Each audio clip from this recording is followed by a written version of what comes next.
Napakamabenta nito at napakasarap. Napakadali lang yan gawin. Pagsamahin lang ang 2 packs crushed graham at isang lata ng condensed milk. Masahin lang para mahalo ng mabuti at makagawa tayo ng parang dough. Ganito dapat ang texture niya. Gagamit din tayo dito ng ube marshmallows for filling. Hatiin lang natin yan sa dalawa at ganyan naman ang itsura niya kapag nahati. Gagamit din tayo ng 2 packs ube pillows. Dudurugin lang po natin yan. Mag-scoop ng 1/2 tablespoon ng mixture.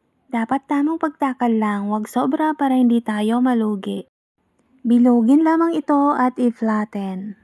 At pagkatapos i-flatten, ilagay na ang ube marshmallows sa gitna.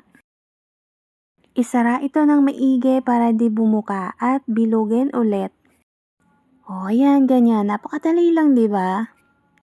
At i-coat natin ang mga graham balls sa crushed ube pillows. At ilalagay natin to sa transparent na container para kitang-kita lang ang ating paninda.